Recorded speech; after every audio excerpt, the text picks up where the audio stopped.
JJ Solomon. This Corey Bradshaw, Mr. RTBA. Mr. These boys can't touch me on my worst day.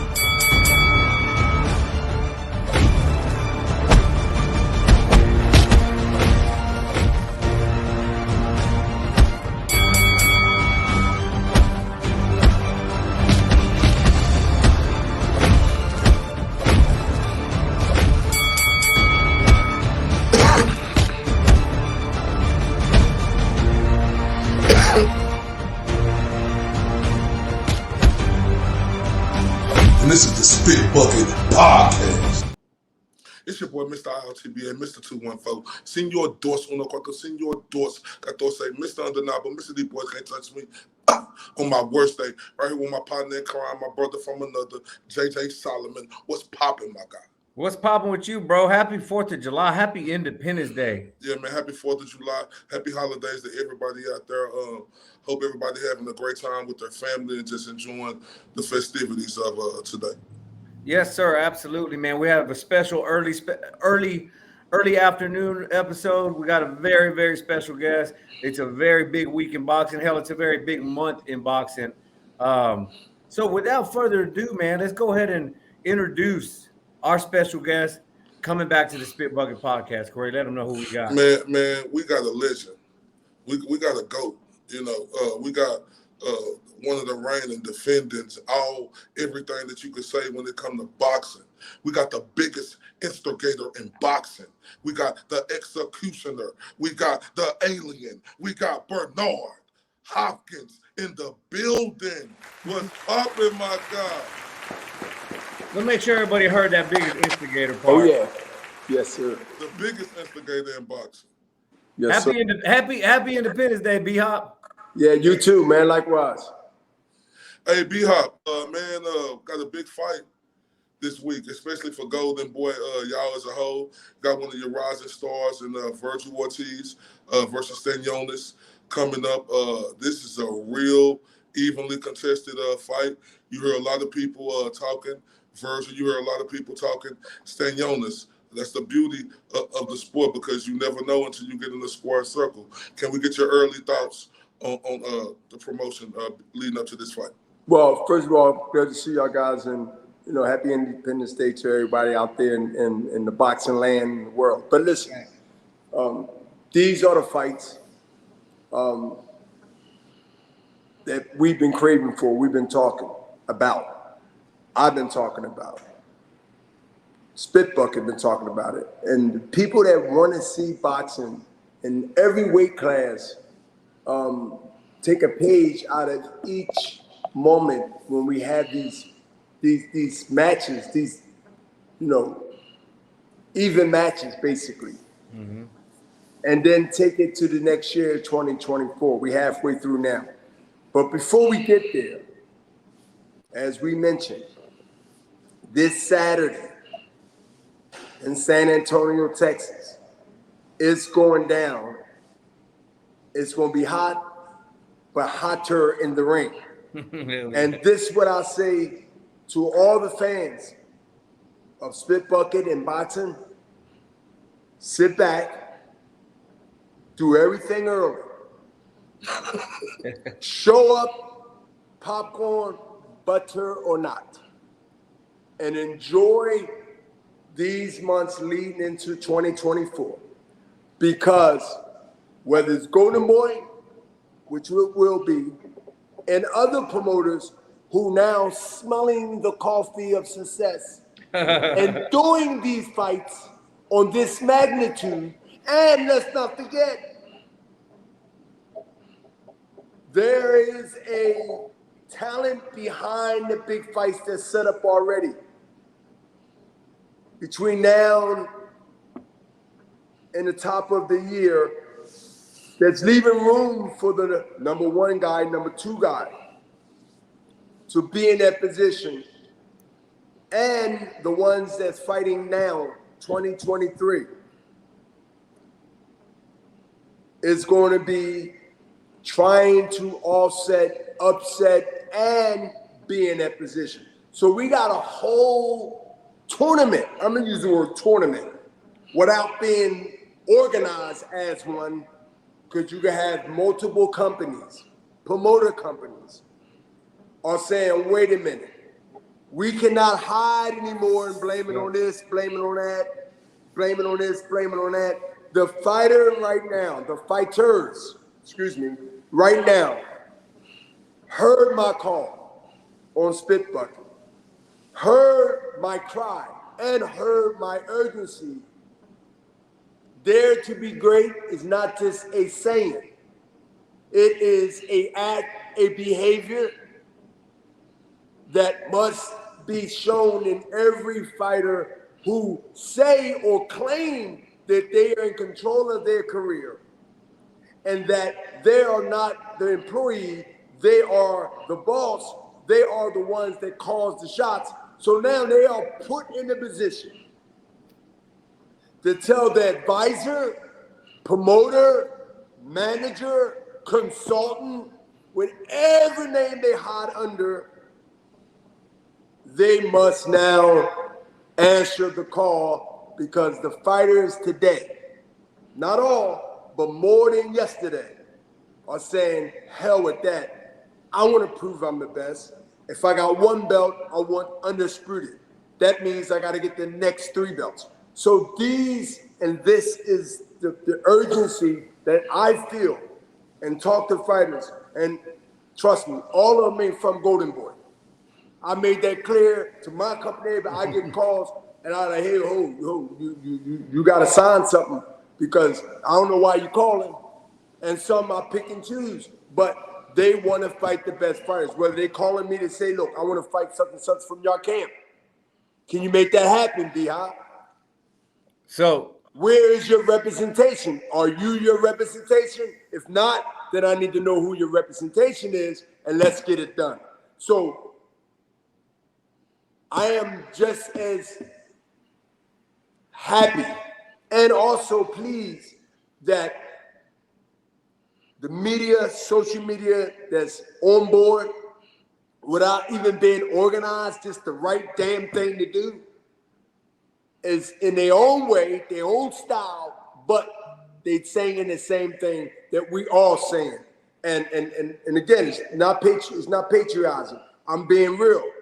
Thanks to Spit Bucket, thanks to being bold, and I mean bold in saying and putting the word that we, not y'all, but y'all say what y'all say based on how y'all feel, and let the people that need to talk, whether it's fighters, whether it's this, we can agree to disagree, but if you get it out there, and then the fighters realize that they ain't the best until they get all of the accolades that say they're the best, and it doesn't have to mean they have to be undisputed.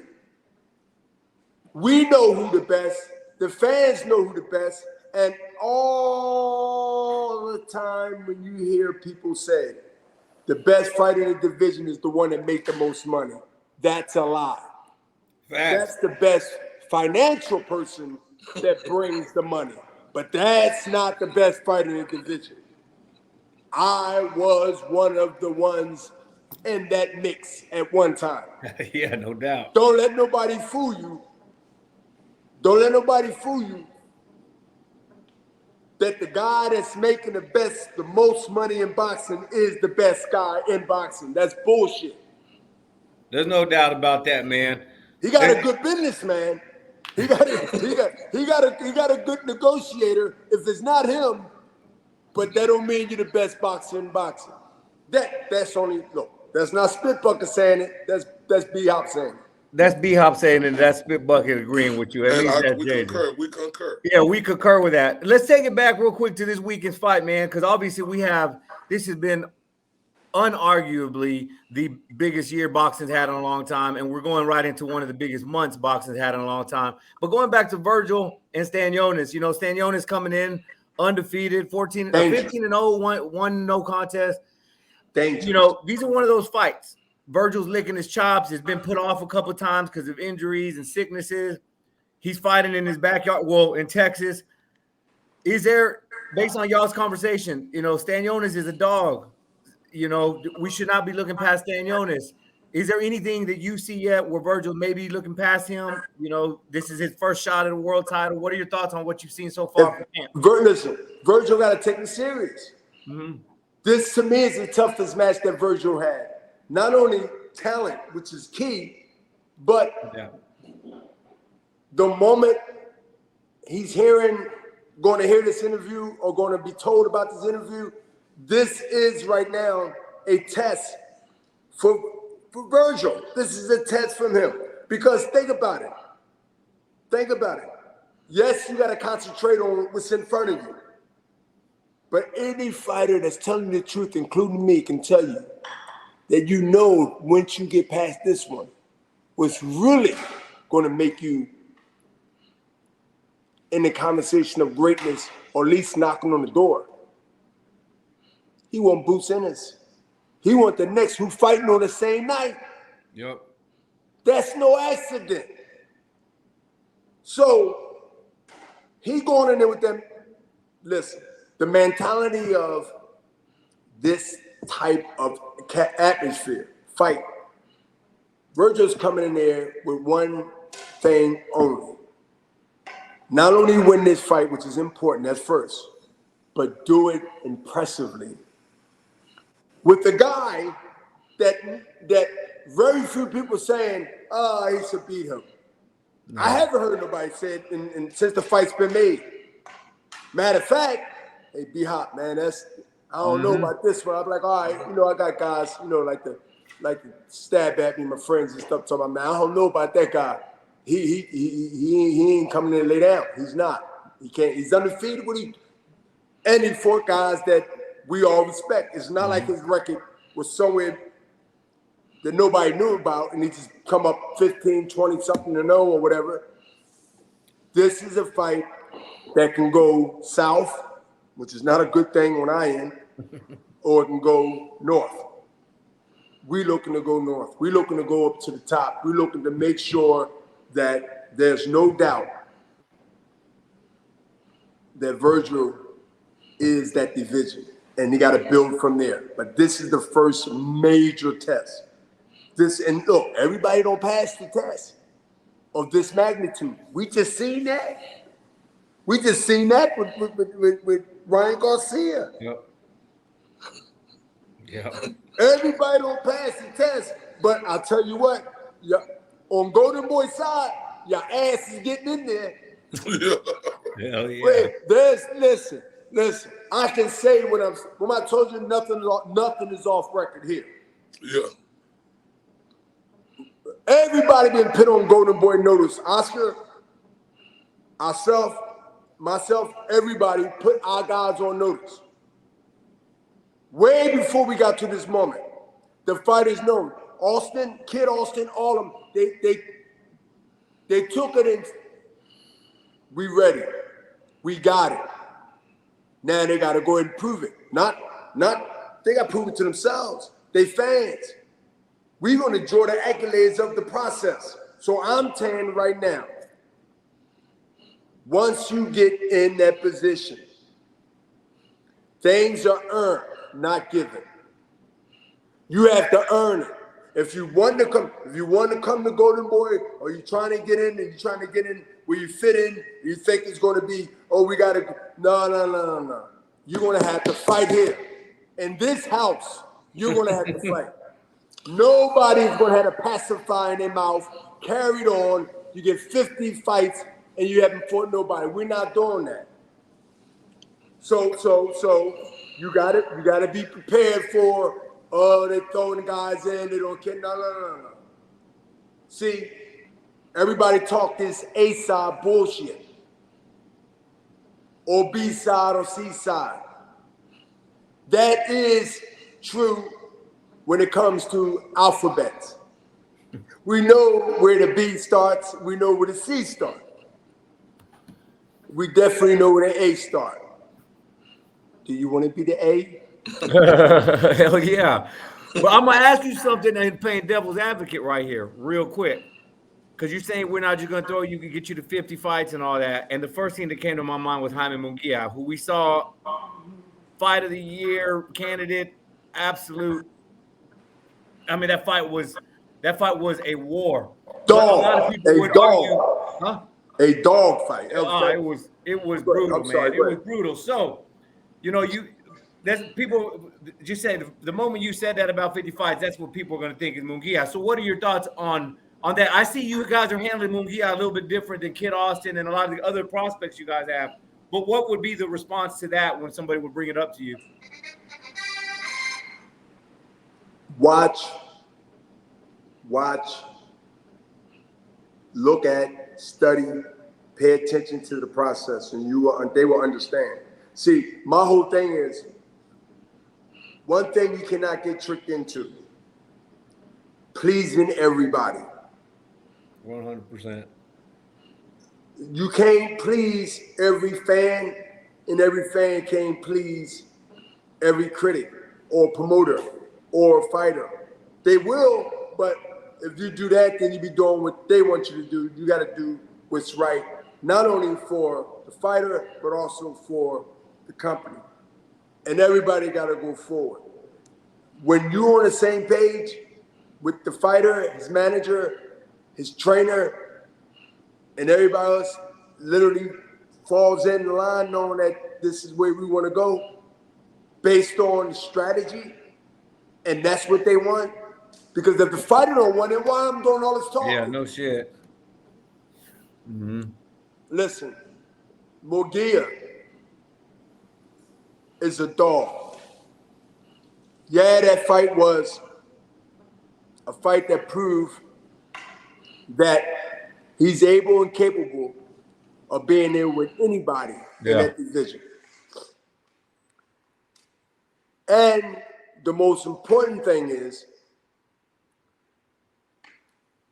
once you fight of that magnitude, you can't go back and start fighting people that nobody care about. Mm. Once you reach certain plateau and you reach certain talent that you've been fighting, you don't get a bye. You don't get a quote unquote softie. So now the deal's got to be here. The talent got to be here. The atmosphere got to be here.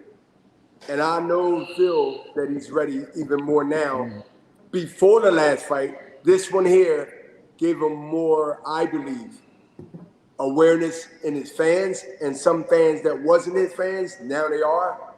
And then it laid some questions out, as you mentioned, that now it's a conversation about, well, how great can he be? Or how great is he? None of them fighters are great right now. Great is earned, not given. But right now he has the opportunity to prove amongst all the great Mexican fighters that he wants to be in that conversation one day. It started that fight. Yeah, it started before, but it really started when it comes to this is the second phase now. Yeah. Time to step it up. He in the second phase that you can't go nowhere else now. You like you're in the dark alley now. I got you in this alley. You got to rumble. Yeah, it's a scary place to be, no doubt. Hey, but speaking of moments, Bernard, you had a lot of moments in your career, right? But like you spoke earlier, Virgil Ortiz or Stanionis, they never had a moment as big as this. And like you said, a lot of people who had moments like this, they didn't pass the test.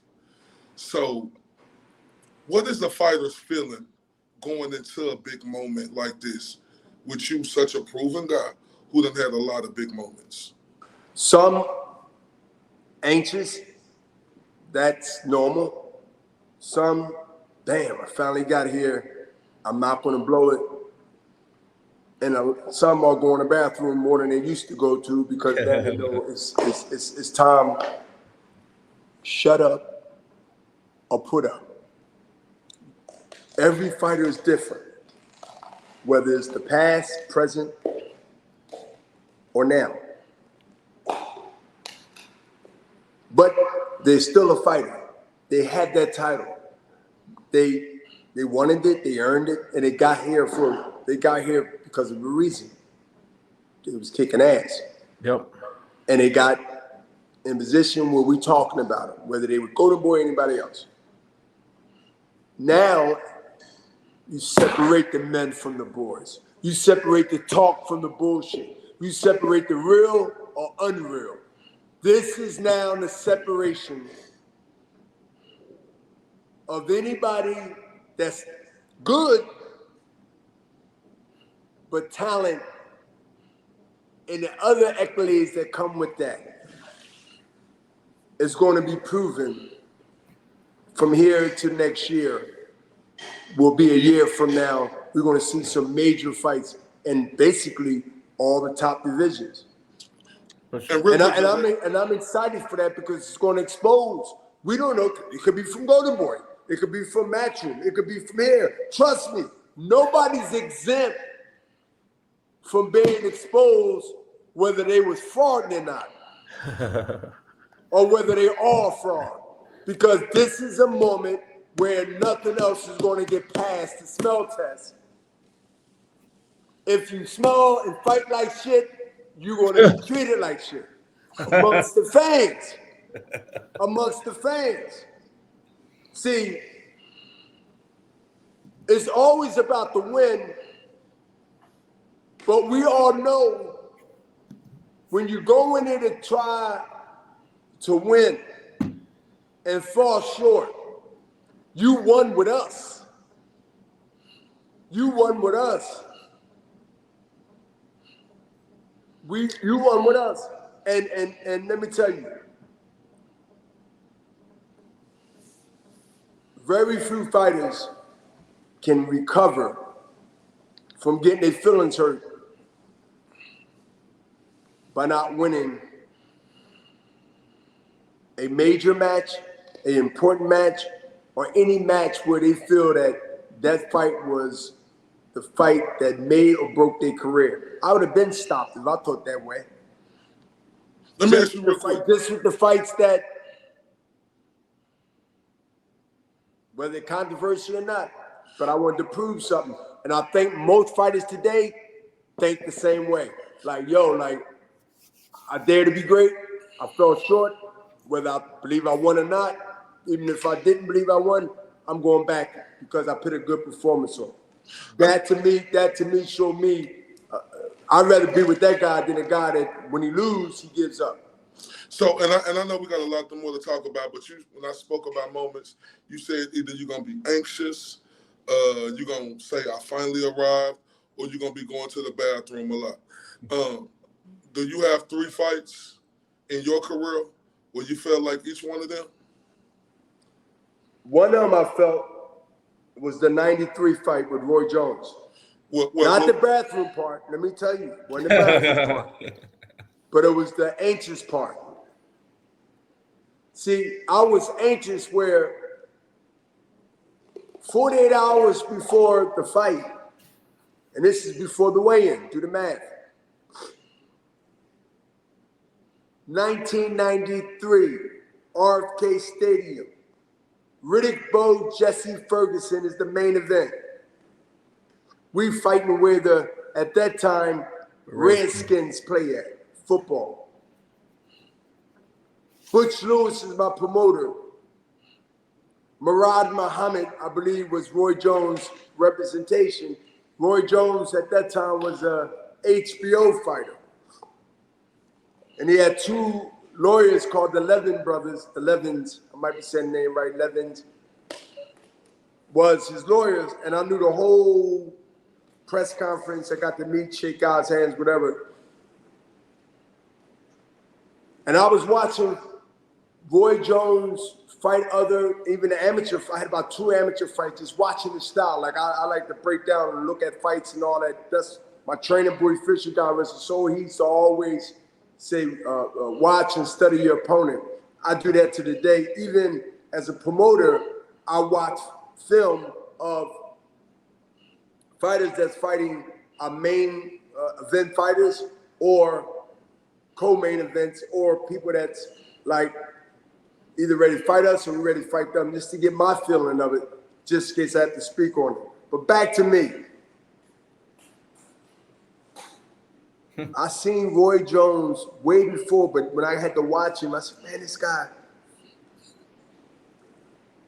he's fast, he's strong, he's unorthodox. Mm-hmm. He don't do the traditional jab, right hand, left hook from a stance, orthodox or southpaw. I said, damn, I gotta go in there and try to bum rush him real quick, make it dirty, to change at least his demeanor. I got hit with a left hook when we done with this interview, and you look it up, to the liver. From that third or fourth round, I made sure I stayed 4 to 3 feet away from him. I bet. No, seriously, Yeah. I don't mind saying it. It's out there. So I didn't tell the whole world it's out there. So you will see the left hook hit me right here. And I fought like this all the rest of the fight. Like literally, he wasn't getting that shot in no more. I said, yo, listen. And I talked to Roy on the bus at the Hall of Fame. We were on a bus going over to the House of Hall of Fame. And we laughing and talking about our fight, our memories. And I said to him every time we're in that moment, hey, Roy, that left hook, the same one you hit Virgil Hill with. Remember that? Remember do you remember? Oh yeah, I definitely remember that for sure. Do you remember the liver shot he hit Virgil Hill with? Mm-hmm. Yeah. Why you think I started hitting people to the liver? Makes sense. So Oscar De La Hoya could thank Roy Jones for that then, huh? Correct. Listen. So again, spit bucket. I'm urging y'all. Get some time. You got some little 2-3 minutes. You know, y'all need to YouTube it. You'll see Roy hit me with that left hand. Watch my demeanor. Since I'm giving you the tip, like I ain't do that. I was locked like this for the next 5 rounds.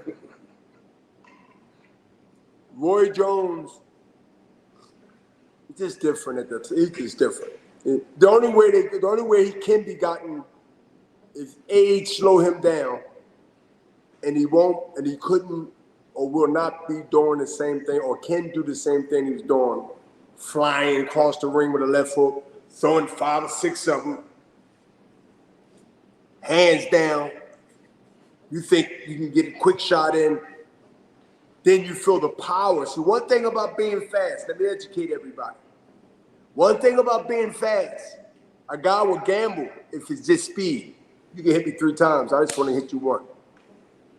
But when you fast and it's power behind it, see, the most dangerous punch that you can get hit with is the one you can't see. You don't see. And got some steam behind it. You wake up in the dressing room, coach, I get him next round. The fight is over. The fight, the fight, you be all right. What happened, coach? What happened, coach? The fight's over. So I learned from that. How's it make you feel then? Since we're talking about Roy, man, how's it make you feel? We've kind of touched on this before, but how's it make you feel seeing Roy in exhibitions like he was just this weekend against a bodybuilder? And then, like, how's that make you feel as a Hall of Famer, as somebody who's been in the ring with him, as somebody who's considered great in the sport? Exploitation to the max. And we all make our decisions the way we feel we need to make them. I'm a Capricorn. Roy is a Capricorn. We share. My birthday is 15th of January. His is 16th. I say that to say I know the mentality of being stubborn, and also I know the mentality of being competitive. Just because I'm not boxing anymore any business partner or people I deal with will tell you how competitiveness I am. Like, it's just embedded in me. Maybe because of that month calendar, maybe because that's me. I think it's all above. But when I see, to get back to that, any fighter, especially someone that was in, and I was in his greatness of era, what the fuck is going on? Well, And now when you see this, the first thing that I'm asked and thinking, it's a money problem. Then others start digging and thinking, listen, I didn't get a big contract until the twilight of my career that they thought. Roy had about 3 big contracts. I could be wrong, might be 4, but I know he had at least, I'm gonna say 2 to 3. I'm not counting nobody money. I respect him, that's my guy, but at the same token, I see people asking me whether I do a celebrity boxing match. No, if you look good, you look in shape, would you ever, they paying a lot of money in Abu Dhabi. I said, so? I said, to me, I said, one thing for sure,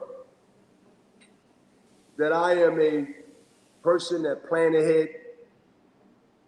That's what kept me out of the penitentiary for 30 years with the career that would last as long as the world stands. When you do things based on because and not for the cause, you doomed. You done. They're gonna pimp you out.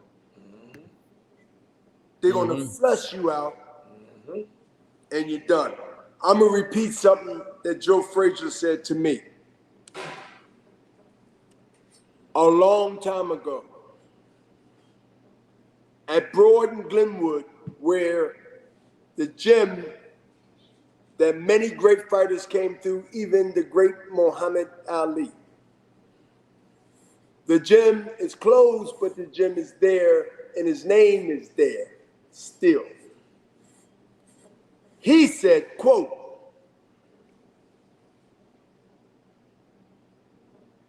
you get your brain shook,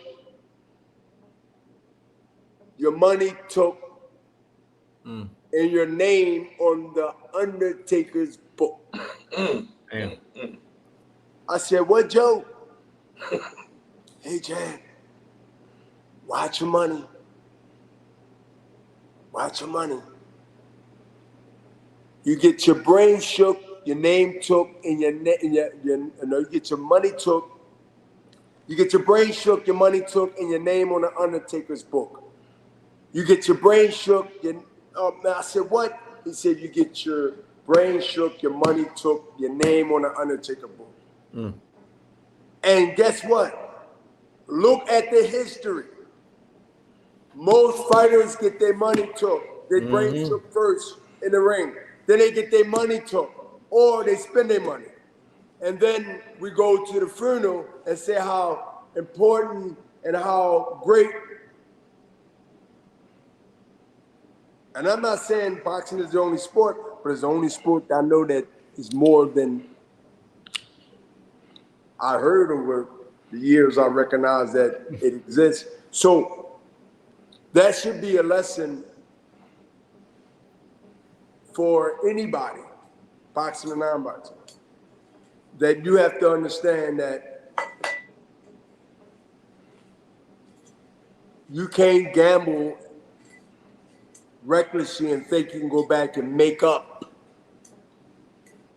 for the things that you was ignorant about. I've been called cheap. I've been called, man, I've been called out on tip, which I do, but I'm not, listen, just because I spent, say, $100 on a meal with maybe 1 or 2 people. And I don't tip 500. No. Or I don't tip 300 just because I got it or I'm Bernard Hopkins. To me, that's a babbling idiot. Yep. See, I know how to stay in my lane. Like, I got friends, look, I'm in the Hamptons. I got friends got yachts, boats, mentality of old thinking. When I mean old thinking, it's like, yo, like, that's what they like. Now, I don't mind being on there with you every now and then. Hell yeah. I would contribute the gas money. Yeah, that's But smart, man. Hey champ, have you ever think about getting one of these yachts? No. I said no. Look, man. I enjoy life because we're dead longer than we're alive. Yes. We're going to be dead more than hold up. You enjoy life because you're going to be dead longer than you're alive. But I believe everything has a moderation to it. Good could become bad if you abuse it. And so I feel like this. If I stay where I'm comfortable, in a mindset, and you surround yourself around people that ain't gonna challenge that to be different, then I don't have to impress nobody. See, the less you know I have, the less chances you ask me for something. So I'm not in this show and tell business. I wasn't brought up like that. My parents didn't have that to even exploit that to me. But through boxing, I got to hobnob with lawyers, politicians, slicksters, Wall Street, gangsters, pimps, hoes. I got to understand this mentality, being in circles of big fights in boxing, loss, wages. Yeah. One thing, and I'm going to pick the soundbite on this one. One thing that I see, that I've seen years ago, that I've said many times before, and I'm saying it the first time here. That experience that I went through in my young adult life, 17 to 25, in the streets of Philadelphia. I'm talking about in the streets. All you got to do is look around. You'll find somebody talking about it. They won't call me B-Hop. They won't call me the executioner or the alien. They say who? Heads. They say who heads? You're talking about heads, right? That PhD that I'm not glorifying, but in this red light district of a business that I'm in, if I didn't go through that adolescence of life, I would be just like 90% of the athletes, whether they're on the top or the bottom or in the middle. I would be just as vulnerable and ignorant as they are. Wasn't for those streets. Not knowing it then, and not even knowing it through my travels to get here. But I said, dang, game recognized game. That's what's giving them a problem. Yeah. Because you're not the average. We ain't talking about boxing. We talking about mentality. I am a thinker and a planner, and I have patience to not do what I've done when I went up against Roy Jones in '93. Be anxious. Sometimes you can be so right that it's black and white, but if you move too quick, you can get checkmate. Oh yeah. But if you walk down that hill and steady running down that hill, all the sheep and everything else down there, and anything else that you want to get down there because you didn't run excited because they're there, but you sort of creep down there, that is a lesson of patience.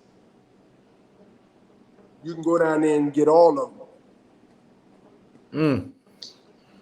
We're going to take a break real quick, Jay? Take a quick break. Yeah. Before we take a break, let's finish up on this card. Okay. D-Hop, thanks for all of that, by the way. That was great stuff. Kid Austin.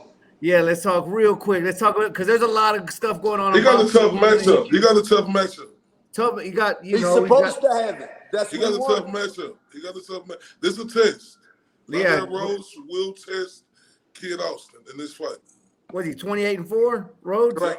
He's going to test Kid Austin. This is the one. This is the one. Like, you got to be glued down to it. But I believe at this stage and level that he's fighting, and who he's fighting is perfect to go to the next level. Like, can you imagine? I'll say before this time next year, but I'm just going to give a little breathing room.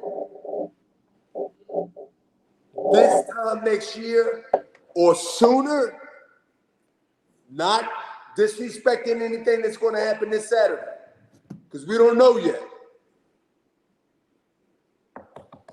But I know I won't be disappointed when it comes to Kid Austin come this Saturday. Even this moment is going to make him even show his talent even more. See, some fighters, Virgil's one of them. The better person, the better talent the person is, the better that they will show their talent. And when fighters hear this, they're going to understand, the ones that know. Sometimes you can plateau and be here and still look okay, you know, he's ready. But when somebody tests you on a level that you're not used to, or you haven't, in 3 fights, maybe not been tested like that, now we're going to see what you're made of. Let's see what happens now when adversity is on your side, Kid Austin. Do you become a man now? I say he is. I say he is that now. But that's me as a promoter. I'm supposed to say that. Yep. But this is his moment to show us. Correct. Yeah, no doubt. I mean, he's sitting at 14-0. His knockout percentage is nuts. He'd be world champion next year. I'm telling y'all right now. Yo, he'd be world champion in 2024. I said it. And I'll apologize to the world if he's not. I don't want to look past Lardell Rose. I never do. I ain't saying look past him. No, not me. I'm talking about it's leading into the question I'm asking. Because there's been a lot of back and forward going with him. Don't look past him. We looking through him. Yeah, okay. But there's been a lot of back and forward going between Keyshawn Davis and, Kid Austin. Is that a potential matchup after this fight? Because, Kid Austin will fight anybody. But obviously, we know you got to do what you got to do. Then it's not in the conversation. That's the pressure. Well, I'm glad you said that.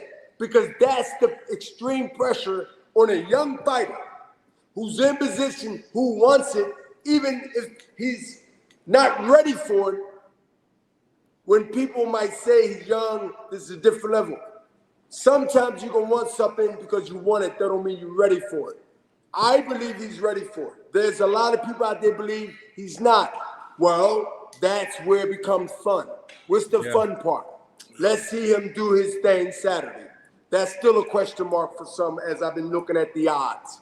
Now, assuming he gets past that with flying colors. Now, let's talk about what's next, who he wants. Because when a fighter continues to call somebody out of that magnitude, that mentality, they keep feeding him people that's going to test him and test him and test him, it could become a letdown mentally, emotionally, where he's just going through the emotions of it. This has had to be the springboard to something on that magnitude for the next fight in 2024. Because this fight this year, well, Saturday, will be the setup for 2024. And that's what I was going to say. So we can expect to see you guys starting to put that pressure on the other lightweights, the other prospects coming up. Everybody. Yeah. Everybody. We calling everybody out. And that's what we want to hear. We calling everybody out. If we got to talk to their mothers, put their mother on the phone. If we got to talk to their brother, their uncle, their auntie, we put them on the phone. It's time now. I'm telling you. I'm starting it. Listen, I'm starting it even more than I'm beating the drums. Because to be consistent, it's hard for most people in this business. But to be consistent in the biggest instigator in boxing, they thought I was going to stop with Ryan Garcia and Tank Davis. No, I'm going to continue to beat these drums until I cannot beat it anymore. And that will be probably in the late 90s, when I'm 90 years old. And I'm going to continue to beat these drums for the best fighters as long as I'm around. So anybody out there that thinks that he's going to get tired, he's going to stop, he's just trying to do certain fights, no, I'm not. Buckle down, have patience, turn me down if you need to, but I'm not going away. I love it. Let's take a quick break. We got a lot of boxing to talk about here in a bit. We all have battles. We fight. We train. We work. We persevere. And we celebrate.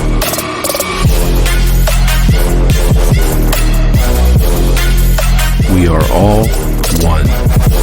I can't do anything if I can't walk in my prosthetic. It's a lot of pain that I feel throughout my day. It can be very intense. Now I just put that balm over it and it will heal up much faster and it will let the callus recover. That's amazing. It is a total game changer. I am hooked. I'm just hooked. Life is hard. KO makes it better. KOCBD.com.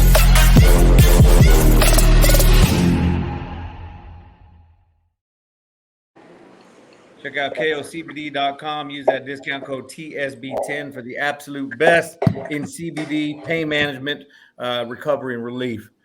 We are here on this very, very special 4th of July early afternoon episode with none other than friend of the show, Bernard Hopkins, the executioner, the alien, and now the biggest instigator in boxing, responsible for some of the biggest fights of the year, man. We appreciate you coming back on, B-Hop. Got the big fight coming up. Hey, Corey, am I coming in? Can you guys hear me all right? Yeah. I got you. I'm good over here. All right, man. Well, hey, I want to get into, we had some big fight news. First one just kind of bamboozled and shocked everybody this week. Somebody you guys used to formerly work with, and Canelo Alvarez coming out. We thought we were going to see Jamal Charlo after a long layoff, but it looks like it's going to be the little Charlo, 154 undisputed champ. What are your thoughts? How surprised were you? What are your thoughts about Canelo Charlo, man? Hey, man, I'm not surprised that Jamal is taking on a challenge like that. Jamil, it's Jamil, right? Jamil is fighting Jamil. Yeah, he's not fighting the smaller one. Yeah. Jamil. Mm-hmm. So I say like this, man. I never questioned either brother's heart. They definitely got that. I am a fan out of respect of the work ethics, and not only that, they definitely have dog in both of them. But let me tell you, Canelo ain't gonna sleep on that moment. Yeah. He must. Hold up. He has to. Let me back it up. If I would tell you who gonna win that fight, if I'm asked right now between Canelo and Jamal, right? It's Jamal, right? Jamel. Jamel, the smallest one, 154. He has to go up to 168. where they meeting at? 168. Yeah. 630 to super middleweight.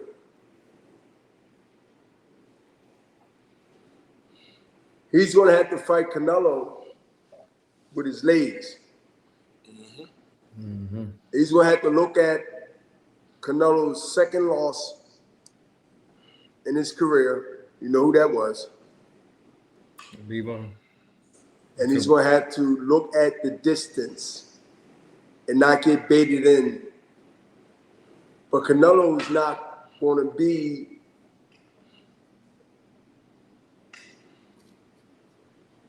gun shy of trying to overwhelm and overpower the smaller guy. He's going to be the smaller guy. Come on, y'all. Between the naturally bigger guy, the naturally smaller guy. But the 168 pounds is going to give him some more life, but we don't know the power. We don't know how he function under that weight. See, walking around that weight is one thing with your suit on and your clothes. Mm-hmm. Being that weight in the gym is one thing. Sparring in the gym, preparing for a fight months down the line is one thing. But being in that ring and being in that situation is totally different. Can Jamel work that center of the ring and make it confusing and frustrating for Canelo to try to take his head off, miss some shots? It's going to be a dangerous fight until either it ends or we see a decision going to the smaller guy. I want to ask both of you guys this. And Corey and I haven't really had a chance to talk about it. We've been crazy busy the past few days. But, you know, of course, everybody's saying Jamel's the smaller Charlo, and they're already almost finding excuses. I think this is a better matchup overall than Canelo versus Jamal because of not just the circumstances. Skill-wise, yeah. You can factor in all the outside the ring distractions. I think this is a better matchup. We've seen Canelo struggle with that athletic boxer that's not just going to stand in front and stay in the pocket, get out. Do y'all? B-Hop, I asked you, but IOTBA used to spend a lot of time there in the ring in the gym with Derek, and he knows how Derek runs the camp. Do y'all see a situation where Jamel absolutely shocks the world? Can you see it happening? Yeah, I can see Jamel doing that. I can see because, first of all, you're going to have a quicker guy, fresher guy when it comes to age and wearing less wear and tear on his body. He's not a young old guy coming in there that's been through some wars, right? Yep. So you bringing all that freshness in there. And then you also got to look at this too, his fight style. And I think that's one of the things that you mentioned in your own way of breaking it down just now. He has those abilities to give Canelo nightmares. Yep, facts. See, if I was giving him advice, and definitely he don't need it because to me, he has a person who's going to give him the best advice that I thought Ryan Garcia should have picked as a teacher. See, not a trainer. You know, I got a difference between teacher and trainer. Oh, Jamel coached by Derek. Yes. Say that again. Jamel coached by Derek James. Yes. Who? Ryan. Ryan. Yeah. Right. Center the ring. Use his legs. Speed. Don't try to knock Canelo out. No. Don't. I'm telling you, Facts. in the center of the ring, Canelo's going to do what Canelo always have done and have been great at it. I commit. It's not a bad thing. Look where he at in his life. Look what he's done in the ring. Look at the history he's made. But you stay in the game long enough, people, they get adjusted to how you move. This is a bad matchup for Canelo and a great matchup. I agree. On the other end. IOTBA, what are your thoughts? I agree with everything Bernard said. And I want to ask you this, Bernard. I love the fact of this fight because you done seen fights before like this in history when you have a great little man against a great big man. Am I correct on that? Yes. And to me, it's like this. Nobody's talking about Canelo's age. Nobody's talking about, you know, who got one punch knockout over who. And, you know, Canelo's 4 different weight classes, broke records, set records. But this fight is different in a way of the skill set. And you got to understand this when you look at it this way, because I do. Canelo had a good ride for a long time. It's always a moment, or at least a whisper. Is these the last 3 fights I have left? Is these the last 4 fights on this contract that I have left? Like, this is a big deal. I signed it. These are the fights I want. Every time in history that's been presented to someone, based on my research, one of those fights was a damn nightmare. You don't get 2. Yeah, you don't get 2. You only get 1 out of that 3. That's a nightmare. Did he pick the first one to be the nightmare? Or would it be the second one? Or would it be the third one? This one has a front runner of, damn, do a rematch. If it's a rematch clause, maybe that's one of the 3s. If it's there, who knows? Now, I would look like the smartest person in the world if we wind up in this situation and we having the same thing on the spit bucket, talking about who will win the second one. This fight right here has all the making of a fight that if Canelo wins, he wins by knockout. If it goes 12 rounds, he loses. That's my prediction. I agree.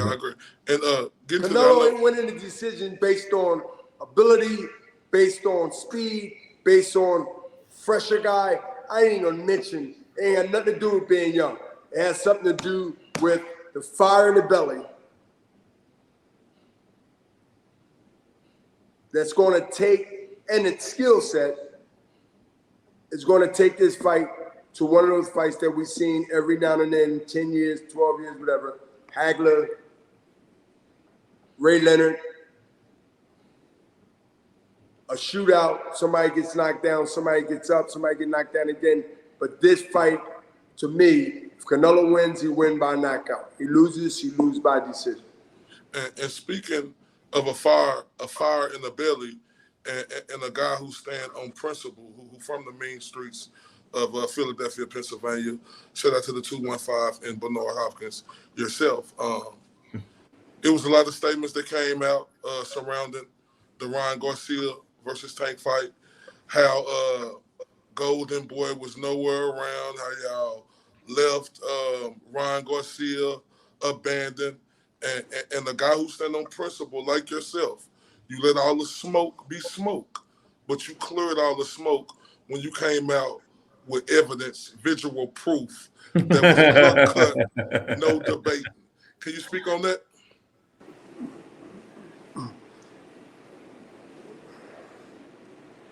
Yeah. You hear that part? Let me. Yeah. Say what? Yeah, I was just making sure you heard Corey's question. Speak on Absolutely. the Absolutely. I hear rat piss on cotton. You ready? Yeah. Okay. Let me tell you, man. Was I disappointed? Absolutely. Did I see what was sent to the bodyguard security of Oscars? Yes. Did I know that Oscar was leaving because of that? Absolutely. Did I stay along with Joy, my assistant, and also my security, Akbar Muhammad from Philadelphia, and all the other people that was in that dressing room, his mother, Razzo, Eric Gomez, some of the women, Golden Boy staff was there, Ryan's family, friends, brother. Hour went by, he's showering, he's getting himself together. I believe, during the protocol of the commission, when you fight certain things, you gotta, they need your urine, they need the basic stuff that when we fight is over with. You have to spend time to go through the protocols of the boxing commission. I say that to say what? I was there for almost an hour and some minutes, waiting patiently with no excuse. I would have waited all fucking night if I had to until he came out and greet everyone in that dressing room based on being there when he was out of the shower and out of the commission's care, basically. And for him to come in the dressing room, right over to me, literally grab me, hug me, and say, "I'm sorry." Mm-hmm. He said, "I'm sorry." And I got more footage I ain't even put out yet. I'm waiting to do that. Just little bits and pieces because I let everybody's smoke come out first. I let everybody's smoke come out first. And I know that, which he don't know, I know what he don't know, that is Ryan Garcia. That not only is he being used, but he's being played and looked like a fool. Because for you to say that Tank Camp treated you better than we did, and we didn't show up, that video showed that you was a liar, a con man, con me. And I said to Joy, "You got video?" She said, "Yeah."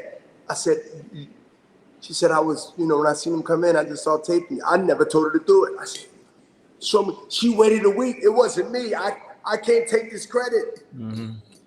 She waited a week to tell me, based on hearing what was going on in boxing, the gossip, trying to make, or at least doing a good job of making it look like we didn't care.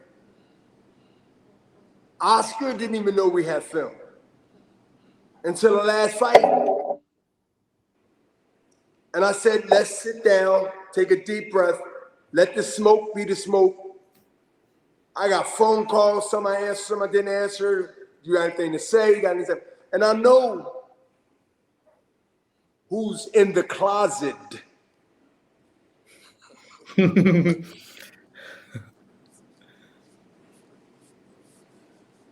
I know who's in the closet manipulating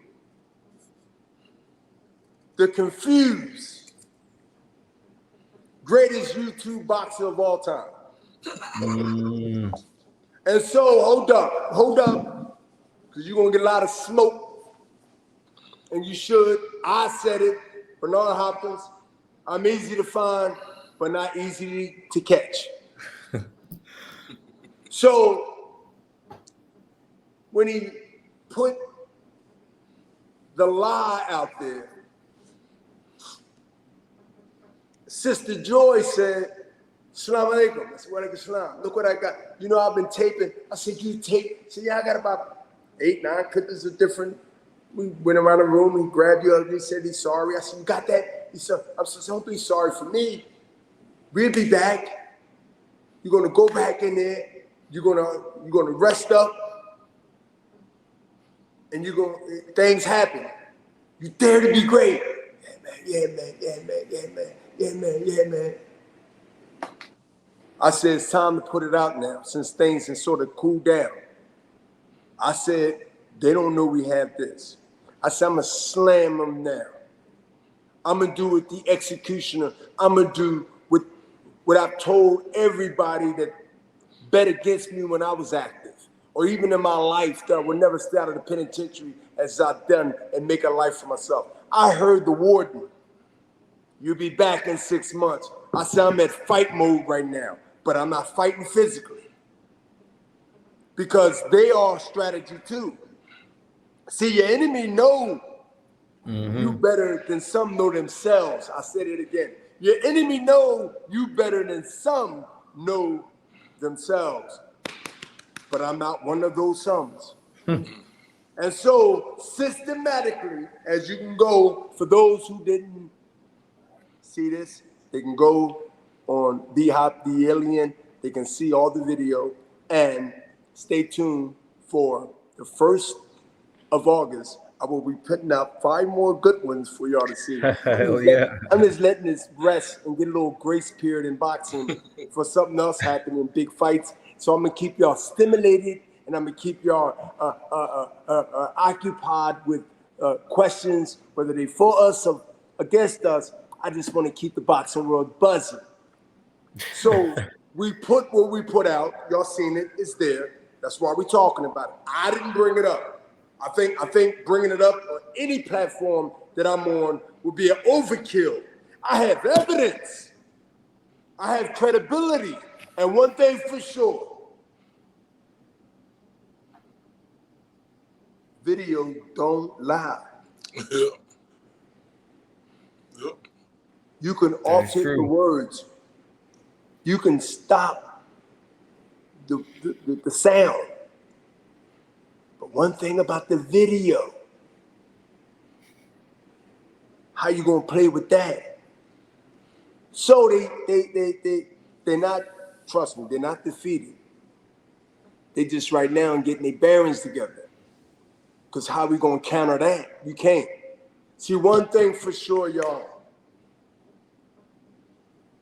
I will not be those who we despise in the promotional business of boxing. That's what I stood on. Oscar stood on the same thing. We hold each other accountable. We might agree to disagree. We have many times, but not often. And that's based on talent, lack of, what I think or what he thinks about this or about that. But at the end of the day, I'm here to make history on how business is done. I believe we need a union in boxing. I believe we need more than just a bill that I stood up for and got a lot of great response from the late Senator McCain and Elliot Spitzer, that boxing has a conflict of interest running rapid. And Golden Boy would never be, from my experience for all these years, people that was, as you mentioned earlier, Golden Boy, PBC, and then it became one entity and one entity. We, by years and by calculation of opinions, correct me if I'm wrong, y'all, it wasn't spit bucket then. I'm going back, but not back too far. We not supposed to be here. we supposed to have been buried and gone. And that's what predicted. The prediction was and predicted that we was going to be gone. But we well alive. And not only are we well alive, we got a pulse, heartbeat, and talent. And talent. So guess what? You don't have to like me. I don't have to like you. But one thing for sure, it's going to be difficult to avoid us based on our fire and power that we have in our Golden Boy home. Not stable. See, them motherfuckers over there talking about we got stable. That's one of the fucking reasons that they treat them like they're stables. Horses. Because they think that it's something they say because it sounds cute or it sounds intimidating. No, motherfucker, y'all in the stable. Once y'all want to get out of that stable, then we're here. If we choose to do business, then you realize you get out that stable and you get in a position where you're in a safe house that's going to not treat you like you a prima donna safe, but you in a house where you get respected and not treated like you a horse in a stable. On that note, B-Hop, finishing up on the Ryan conversation, you know, I think fans want to know, because we want to know what's going up, what's coming up in Ryan's career. Is this still fixable, or are you guys beyond repair, y'all's relationship? It's up to Ryan. Yeah. But my thing is like this. Like when I say I'm speaking, right now we're doing this Zoom call. I'm speaking how I feel. Yeah. I'm not in my feelings. I'm in my thoughts of the last month and some weeks of that moment. And that's what I'm speaking of and on.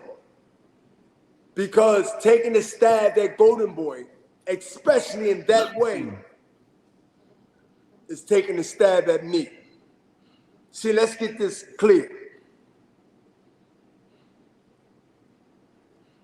That's what they heard. When you take a stab at Golden Boy, especially in this situation, where I know what happened weeks leading up to the fights, or days, excuse me, the disrespectful of me and how they try to treat me, even people that I paid for their services and took care of them. I ain't gonna mention no names, but she a female. And she do the organizing, okay. I know you think I know you too. But when you disrespect me and say, I don't have a seat at the table, but I didn't make it about me, y'all.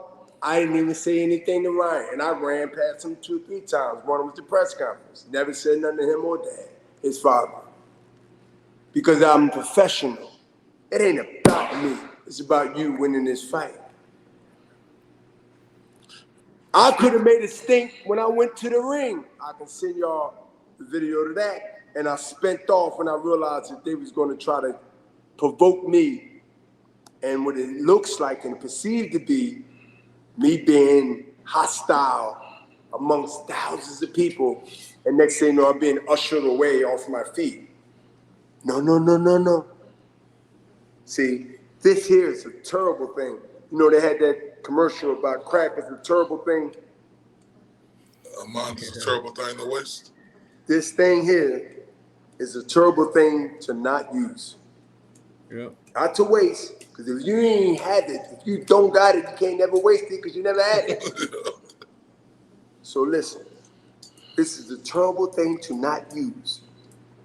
So when I recognized and understood the hours before the stadium even opened, because of the meetings we had, can't get into that, about what they was attempting to do for the second go around. First it was the press conference. I'm seeing this video. My security, I said, move that I said, move that sponsorship, whatever it was, some big container float over there. I said, move that. I made a seat. If you look at the press conference, I'm on the end of the table. Yeah, I seen that. Oh, I posted. You go on the internet, you can see it. Y'all seen it. So when they don't want a seat at the table, I said on Instagram, you make a seat at the table. So they was in their feelings. The shit game was on. I love it. I didn't make a stink of it. Then I find out through the top security in the arena that they tried to stop me from coming to the fight, but they couldn't because they looked at the tape and the films. Mr. Hopkins is trying to stop them from moving because the stage been breached. And I know how they got up there. They let him up there. And they only let it through from my side. But that's cool. See, because the dog and the 10 guys will always beat the hell out of the people in the other side with 30 people because 20 of those people is going to bitch and run once they see some blood. I already know that. So I ain't worrying about that. I'm stopping because of the commissioner put me up front and say, make sure they don't get past that line because it's a 5 to 6 feet drop off the stage. So as they go, as the stage been breached, because they let them all up there, they moving close to the edge. I'm hollering, watch the edge, look at the video. Go on my Instagram, look at the video. Watch, watch. I'm pointing down, watch. So I said, shit, they can't go. So I went around 2 or 3 people and, hey, watch. Those little touch me. You ain't. I hope you're doing all right in that 90 days you're doing. See, he all right. He all right. He all right. He ain't on the block. I guarantee he took 90 days lockdown, which means you go in the drawer and they got a place called the hole. The hole is where snitches or people that's high profile and politicians or whatever, normally they in the feds. But, or somebody's trying to kill you or you're in protective custody. Now, if you're not in protective custody, that means that you're not in protective custody. I want to know whether the champ in protective custody or the champ walking around on the block. See, the credibility of the tough shit that you talk and the tough shit that people talk, when you go in them joints, I don't care if you from that neighborhood area or what, there's always somebody in there that wants something. How do you tell them no and still keep your respect and integrity? Don't come tell me you got 90 days and you took 90 days to lock up. That means you went to jail and you locked yourself up in jail. How the fuck do you do that?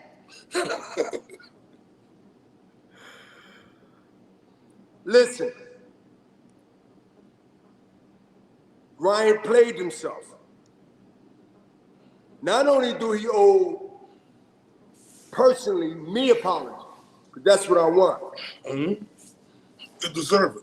And then I still gotta reevaluate, not to take it personal, but I know that I was riding till the wheels fall off, even being disrespected as a promoter, your promoter, and you throw me under the bus.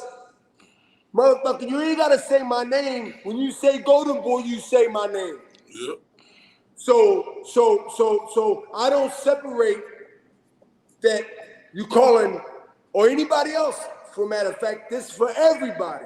When you say Oscar, well, I ain't saying about Bernard because Bernard is my dog. No. That's my partner. If I gotta ask him something, I'm gonna ask him and I'm gonna look him in his face and I'm gonna say, tell me the truth first. Then I'm gonna ask you. Then second,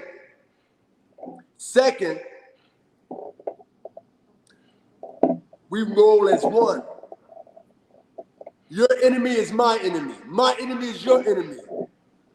I go back to the street rules, but not a street thinking dude.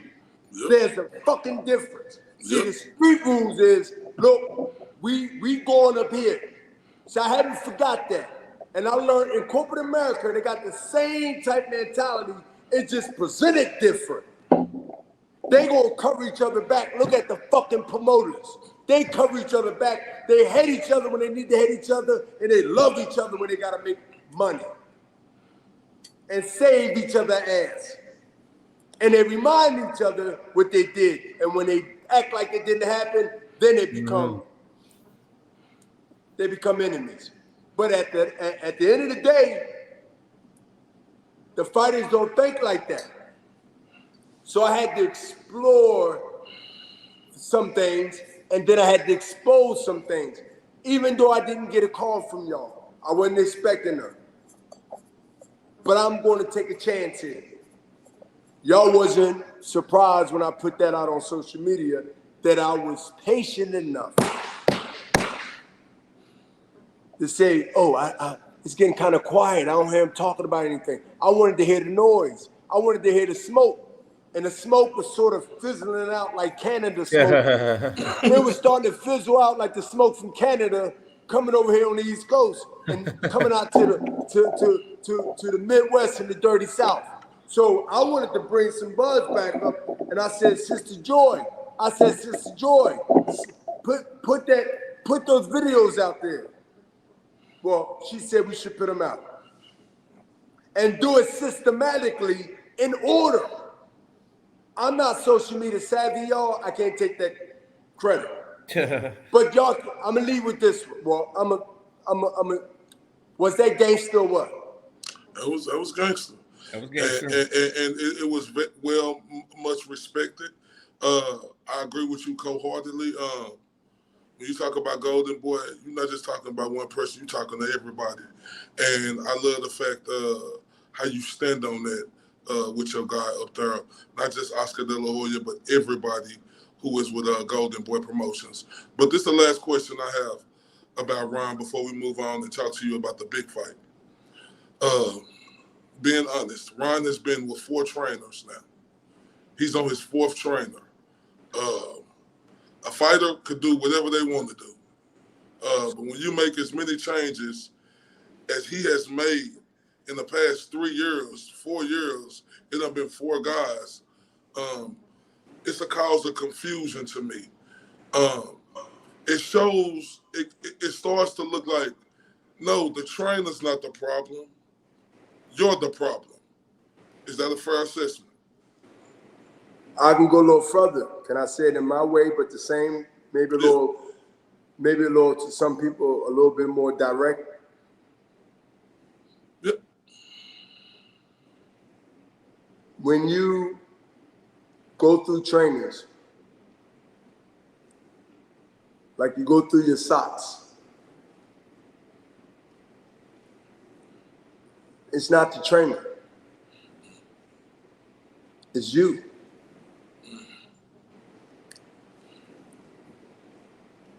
You have to blame somebody. When you got that mentality and you won't take ownership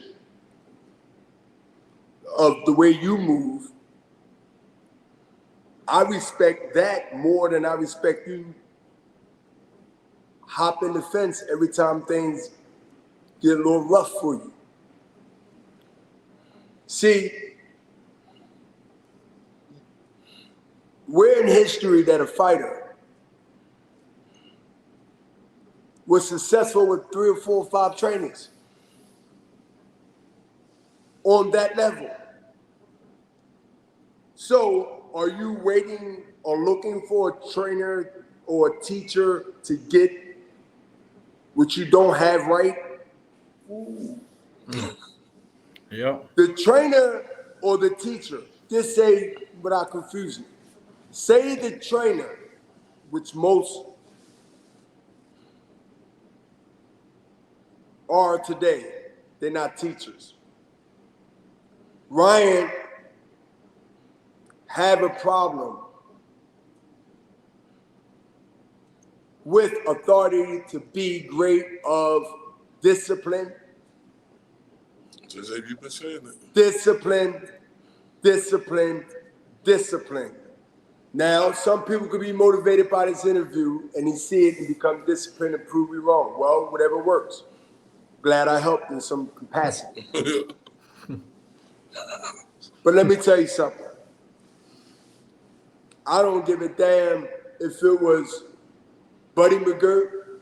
I don't give a damn if it was any other, and I mentioned Buddy, but I'm saying any other top trainer or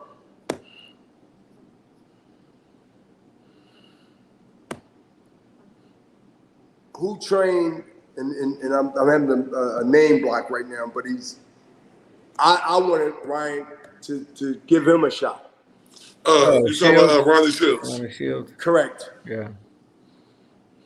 If they asked me, and they did. And earlier we were talking about the trainers. But listen, Ryan has to reevaluate what he wants to do. Mm-hmm. But I can tell you from my experience, and if I'm wrong, I'm wrong. It's starting to come down to now, and I sat there and I talked and I supported Ryan, and it's not like I feel totally 100% different now. But one thing I have to pay attention to, and I can't deny having this in the back of my head, way before we had to put out, way before the disrespect, and we didn't care for him or did this, whatever, way before that. Some people have it to this level in basketball. Some people have it to that level in basketball, and some people have it here. How many shots do Ryan get to get it right? I don't know, y'all. But I can tell you one thing.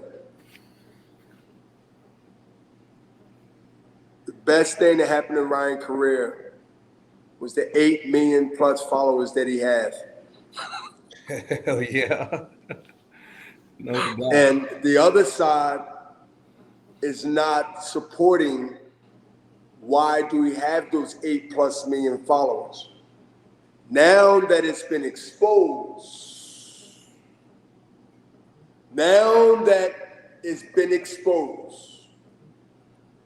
the conversation now is what we heard years ago, but we gave him a benefit of doubt and say, look, maybe they hate him because he got the followers because we ain't that era that we live in.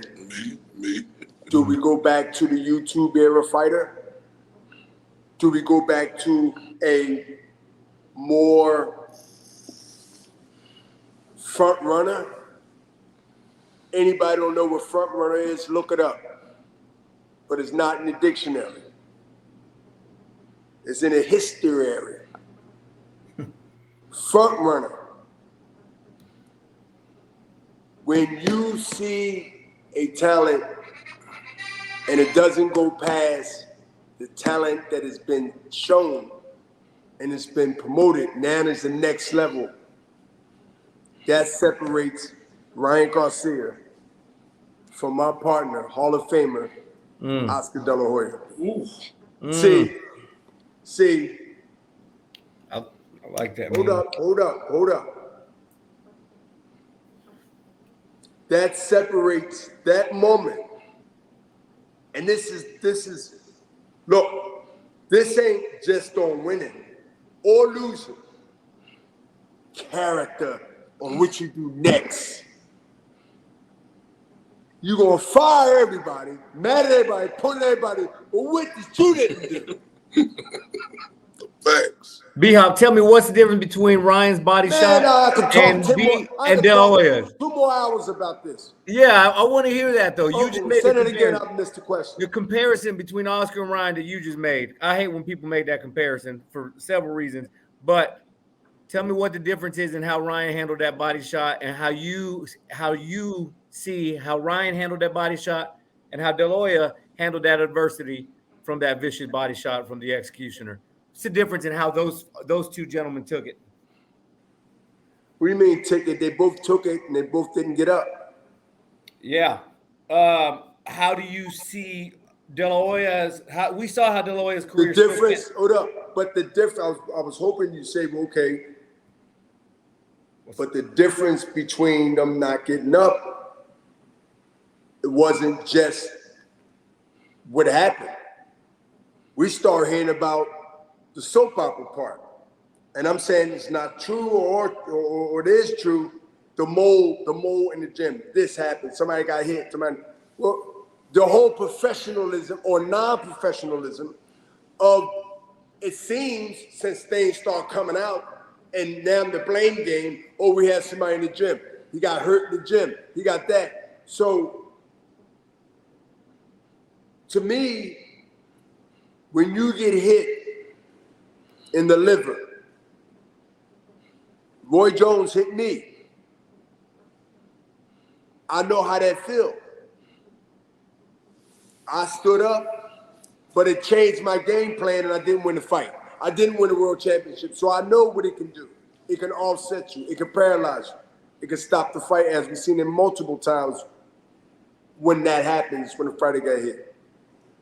It's what you do after that I feel that the question is two-sided when it comes to, well, Ryan didn't get up, Oscar didn't get up. It was both body shots.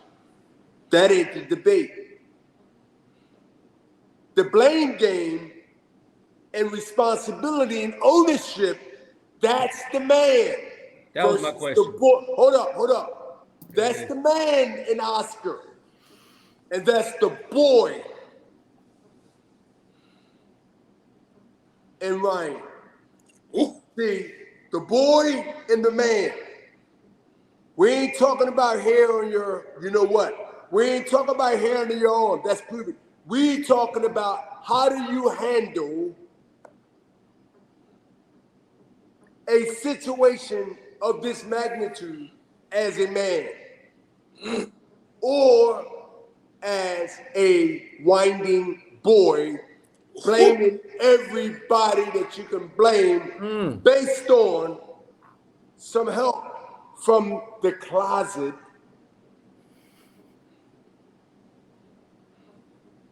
And you're making yourself look like a fool. But let me tell you something that's going to be really, really eye-opener to peoples like that and to Ryan, who's not unfortunate because he put it on himself. That's going to be the poster face of that mentality. He created it. When you create something, you better be cautious and careful that what you're creating don't destroy you. And right now, the suspicions of, I ain't gonna say half, but some, even fans especially, that's a tough hill to climb. You're gonna have to not only be a winner, but you're gonna have to impress. Every fight has to be a statement to the point where people will never forget what happened. And people lose big super fights, but they'll never forget that you blamed everybody, but you blamed yourself. Facts, man. And so when I see Goose and I see a lot of other people that was there at certain places, wasn't there at certain places, and then I see that the disrespect amongst the company that I've been involved for 20-something years. Yep. And that if you say that Golden Boy betrayed you, then you saying I betrayed you too. You don't have to mention my name, Am I part of Golden Boy? Yeah, Yep. Bernard. Do I have paperwork saying that? Yes. Do I have details saying that? Yes. Am I embedded in everything that goes on in Golden Boy when it comes to the business of boxing? Absolutely. Do I have my separate team from the CPA to the lawyer to the financial plan to this, that? Yes. So how they think out there in the world that somehow I'm just a face? Well, they know now that ain't the case. Because guess what?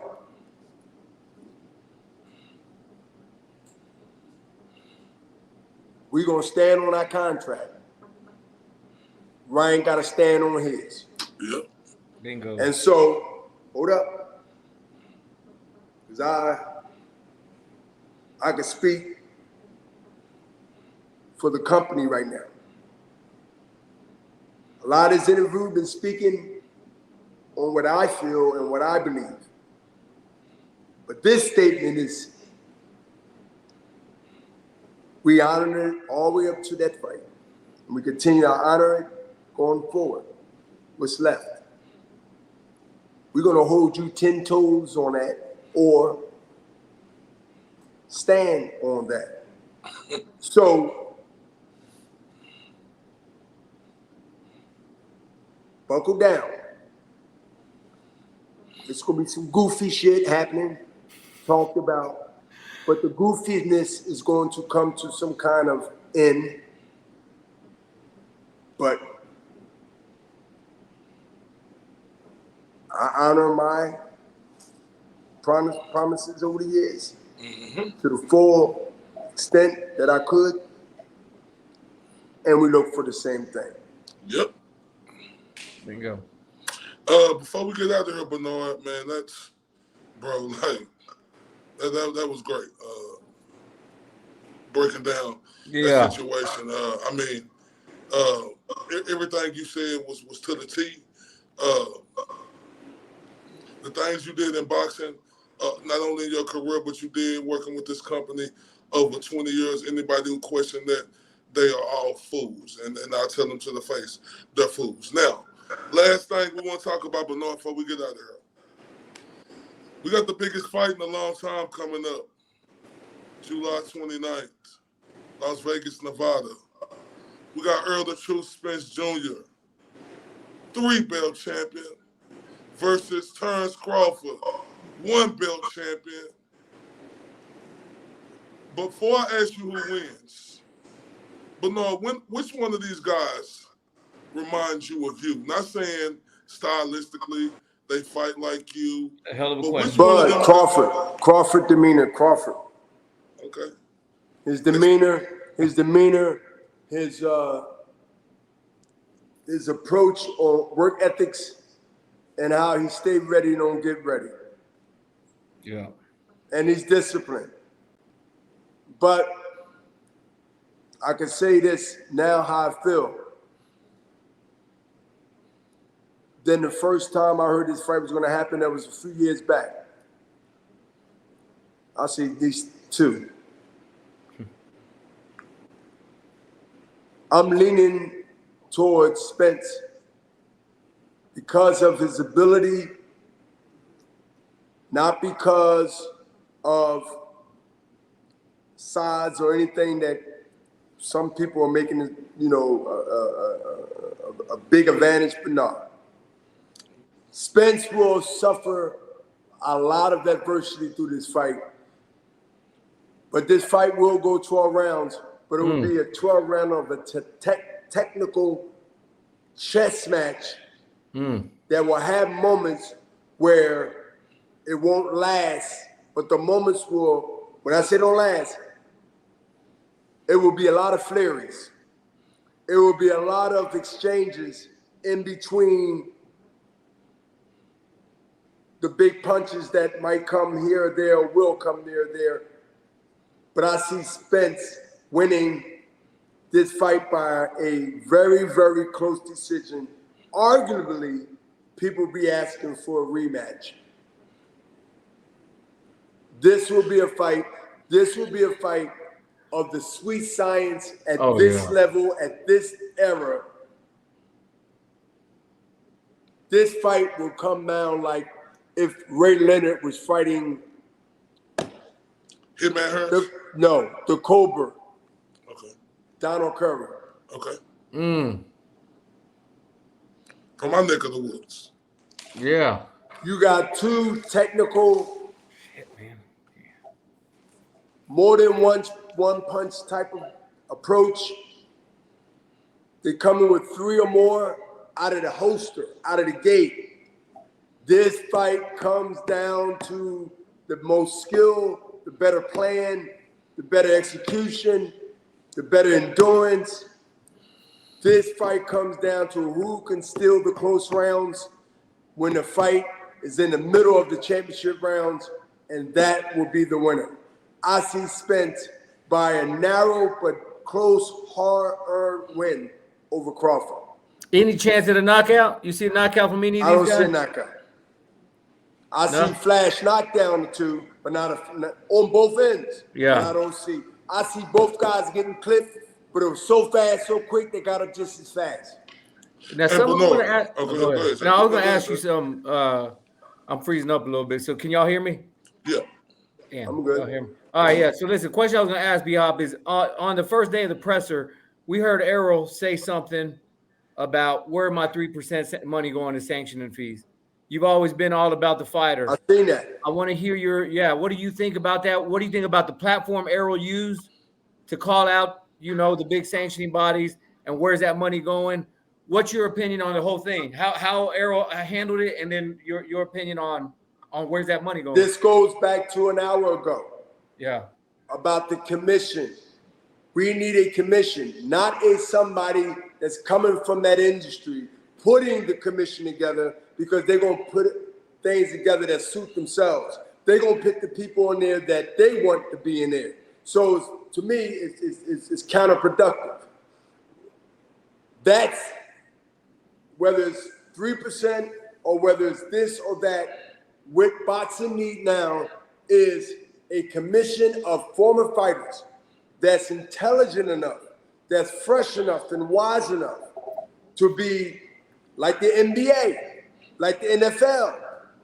Am I right? Don't they have this? If something is wrong or accused of a player, they have a union, correct? Players Association. Yeah, Players Union. Why can't we have a fighters association? We can, but it's going to take balls, guts, and all above from the top fighters, whether they make more than the next fighters, but they have some credibility to continue to put their feet and elbow where it needs to be to get their attention. Let's deal with the percentage. I paid a lot of money to the IBF, having the belt for 12 years, making 20 defenses. Where is that money going?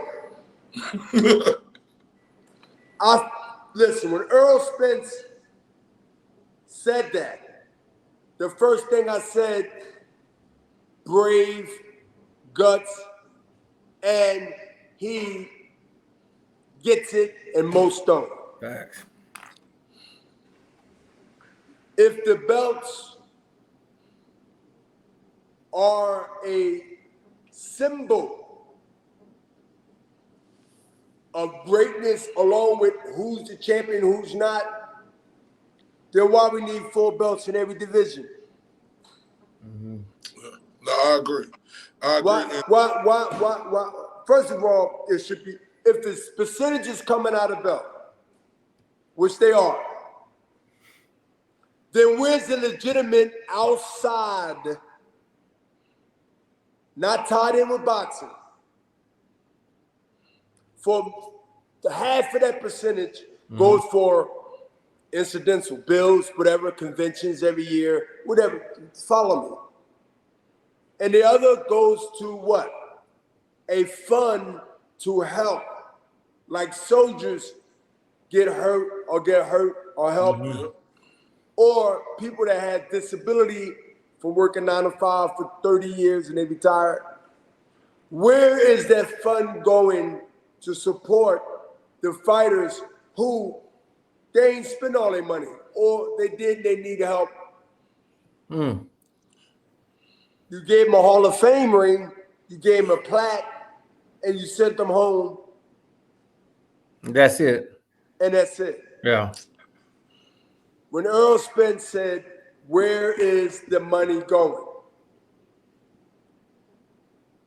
It reminded of a modern day Bernard Hopkins. Because I haven't heard that since I said it. That to me was gangster in a positive way. And to me, that was something to say that's an independent thinker. I believe belts are relevant more than not, but I believe that it gets to a point where it shouldn't be only a small percentage of fighters who can negotiate what they can pay in sanctioning fees based on their status. You think Floyd Mayweather's paying 3% of $30+ million a fight? Hell no. I can tell you that. Or anybody else. So, what is the solution, champ? I think my solution will be just go with what's recognized as the ring belt. But you know what? One thing I respect about you, Bernard. Let me get mine in first about the ring belt. Okay. Because I'm gonna let you go first because you will never get a chance if you let me keep going. And again, you brought the ring belt up. I didn't. I'm glad I gave that little breather. I took a little breather. Let's deal with the ring belt. Don't you know these bloodsuckers out here, even the one that be in the closet, don't want to be seen, don't want you to know, they don't want you to know who they is. They want you to think the pudgy guy in the middle that's in the ring, right behind the ring announcer, they want you to think the pudgy guy is him. So, when you have, and it never corrected when they say, the pudgy guy. And he never says, I've been in the circle. He never says to them, I'm not him. He waved, because that's what they want you to think. But see, I'm in a process right now, systematically. See, sometimes you got to go in there and drag people out the closet by their feet or anything else that they're wearing. You got to take them out of the closet, and you got to bring them out of the closet to let them fend for themselves. You have to take boxing and look at it like this. If it's not going to be set up like the major sports in America, when it comes to unionizing, a next generation that had the spirit of Bernard Hopkins. Spence said it on the Instagram. They're going to be talking about it 20 years from now. This sport generates hundreds of millions of dollars. We all know. But it's the sport, the only one that I know of, that's left back in the 50s when it comes to doing business on the right, fair way for the athletes. And right now, up in Harrisburg, Bernard Hopkins, after the fight Saturday, will be headed up to Harrisburg, where I hit it up 27 years ago. Look it up.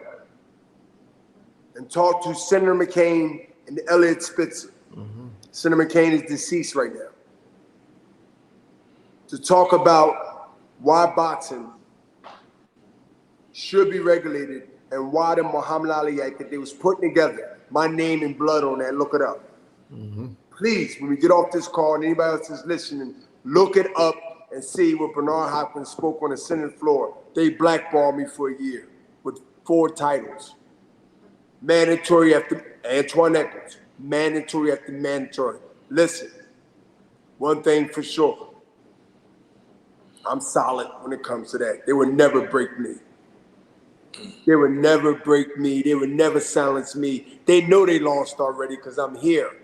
And they know I still can articulate yesterday just as well as I can articulate today. That's the fear. That's the fear.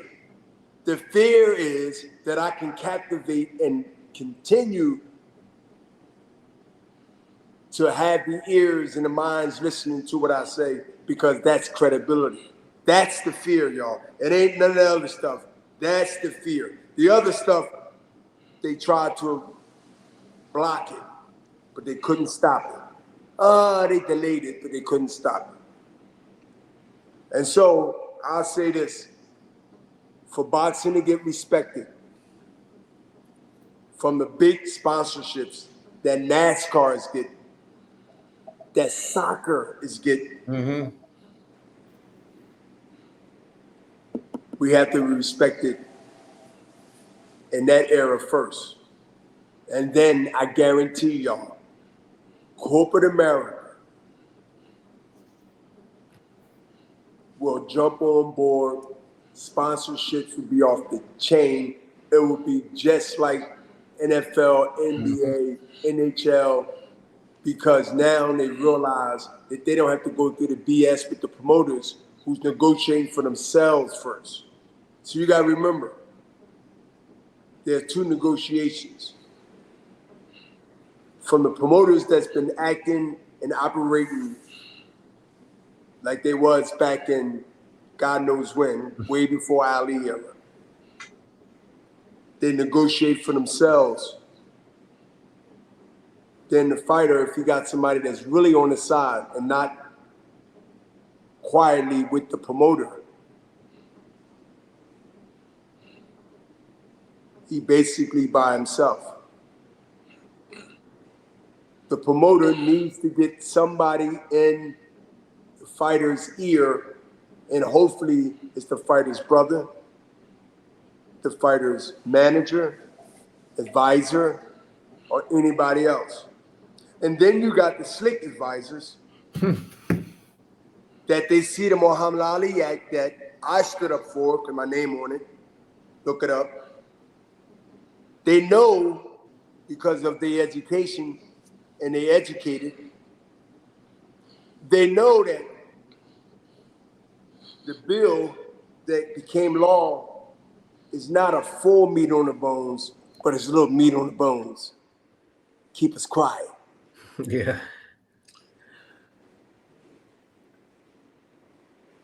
Being a guy of education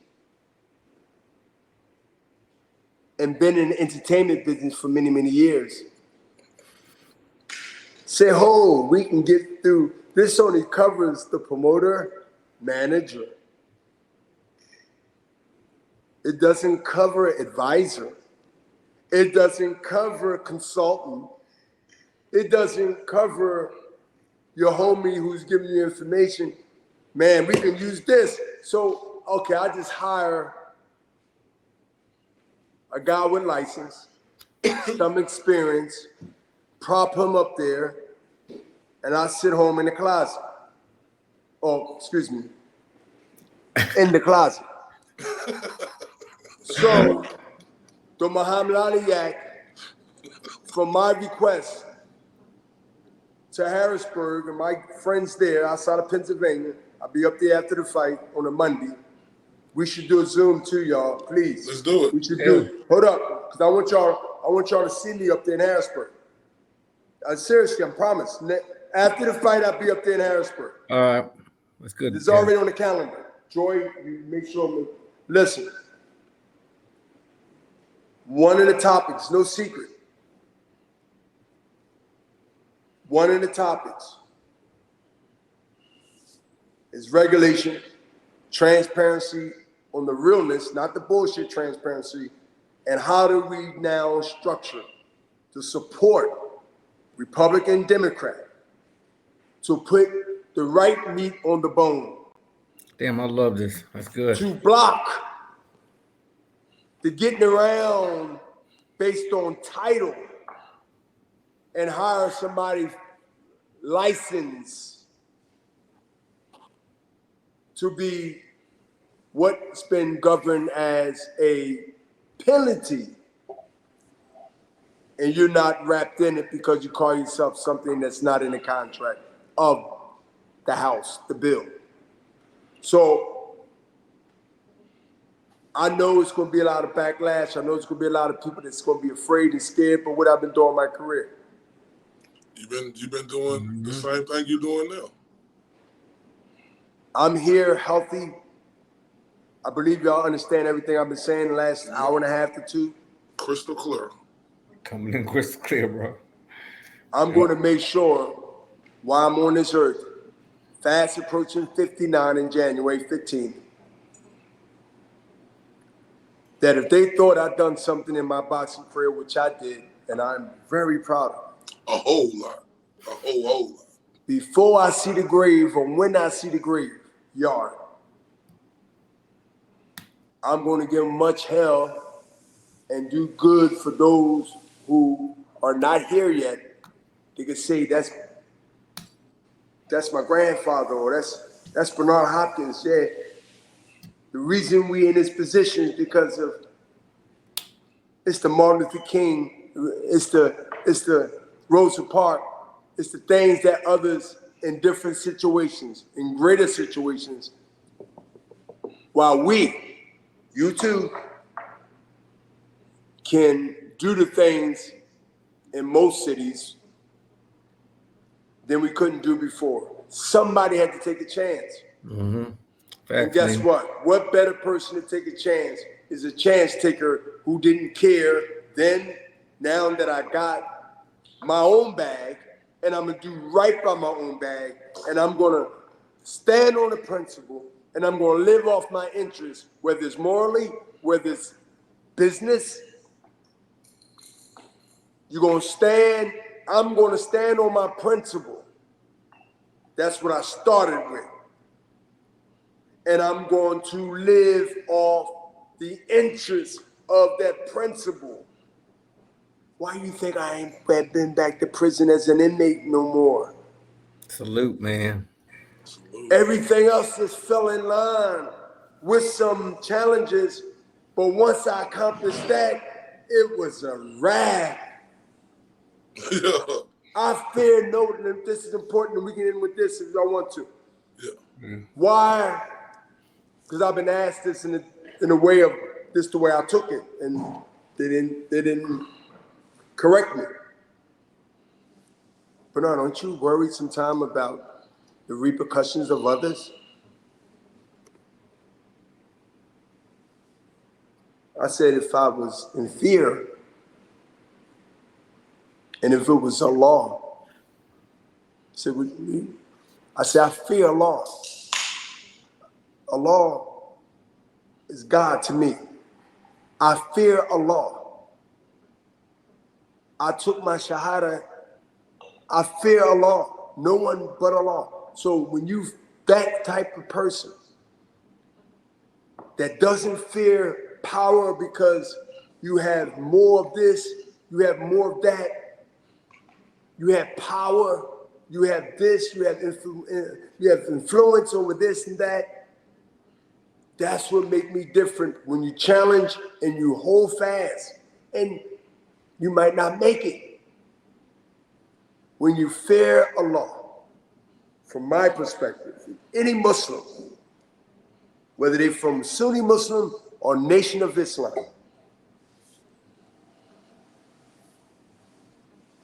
they stand on that. The true, real ones stand on that, and we will be tested on that in time. You can't find it. You can't look for it. You'll be tested whether you fear or not. Somebody can say something, and you can say, well, why are you doing this to me? That's not fearing Allah. That's fearing them because they got power to do certain things that they want to perceive to be your God, but they're not my God. When I fear the law and understand that's the only person I fear, especially if we breathe the same air of oxygen and keep us alive. So what? I'm breathing the air in the Hamptons. You breathing the air in the ghetto. It's still air, ain't it? If you cut mine off and I cut you off, we both gonna die. So we do got something in common. Love it. That's what makes everything different when you go up against a battle with those who think and who do have power, but think you're gonna crumble because everybody else did. That's when you become different too. You become different. Like, how did he survive when you was victorious and all that type of strategy to others? Yep. Haters want to know. The haters want to know. That's for sure. Well, Corey, do you have something? No. I was gonna say we appreciate them coming on, man. Yeah, man. I see y'all in San Antonio. Yeah, we'll see you in San Antonio. See you in San Antonio, man. We'll see you Monday for that Zoom call after Pennsylvania. Yeah, well, that's after the fight. Yeah. That's after the fight. I'll fly back, then I got to be in Harrisburg. You got to get that bill. Listen, I got to get that bill on the table. Whatever we can do to help. Matter of fact, I want the person that's setting this up. I want to give y'all his first and last name and number. I don't want to put it on the air, but you ready? Yeah. We'll talk. Yeah, we'll get it. As soon as we. I can give it to you now. No. No. Yeah, we'll do it after. Yeah, I'll hit you right after, man. But yeah, dog, especially today being 4th of July, I know it's going to be a busy week, so we appreciate you jumping on and taking the time. And like you said, dog, big fight this weekend. We'll see you in San Antonio. I think a lot of questions will be answered, but once again, we appreciate you jumping on. Have a safe and happy 4th. Safe travels this week. Corey, got any closing thoughts? Hey, man, Bernard, one of the greatest of all time, not only in the ring, but outside the ring. The epitome of what you stand for, we respect that wholeheartedly, and we thank you for everything that you do, not only for boxing, but outside of boxing. Thank you, Bernard. Respect. Hit me up after. I sure will. I'll hit you up right after this. Have a good one, man. Take it easy. You too. Mr. Wild TBA, let's take a quick break and then we'll finish up, bro. It's here, real, Jay. I'm about to. All right. All right, listen up, guys. We're calling all Little League coaches. We're calling all middle school coaches. Calling all high school coaches. We're calling out all those team mamas. If you need team uniforms, if you need jerseys, accessories, whatever gear you're looking for the team, please check out our friends over at Elite Sportswear. These guys do it all, and they do it great. So if you're needing a brand new look for the younger athletes, for the teams, do me a favor, trust us with Elite Sportswear. These guys do all of our gear here at Spit Bucket Podcast, hats, shirts, hoodies. We could not be more pleased with them. So check them out over at thebetteruniform.com. You can find them on Facebook at The Better Uniform or on Instagram, Elite Sportswear 17. That's Elite Sportswear 17 on Instagram. Again, if you want your team looking super fly on game days, do yourself a favor, do the squad a favor. Call Roderick and the team over to Elite Sportswear ASAP. Let them know the Spit Bucket Podcast sent you.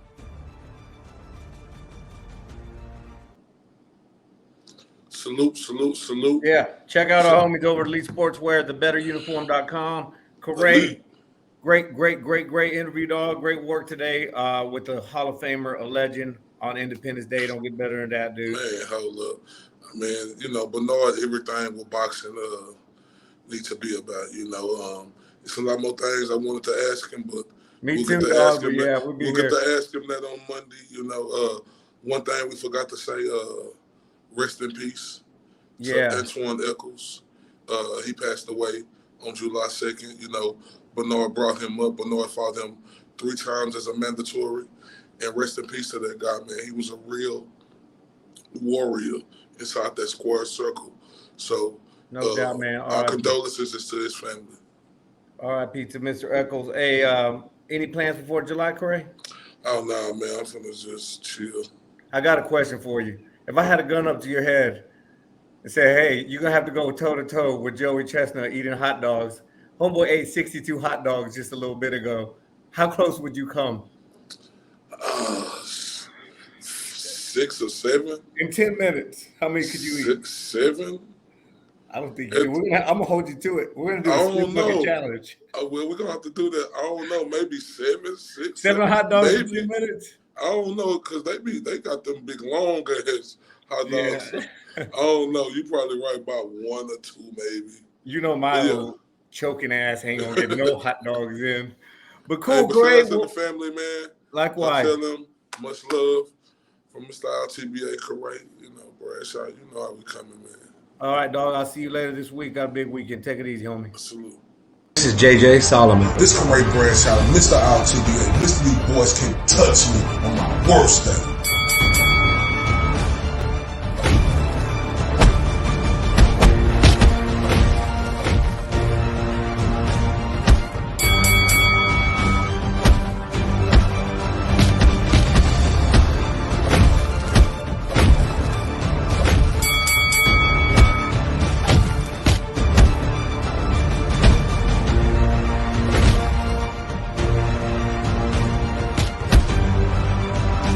And this is the Spit Bucket Podcast.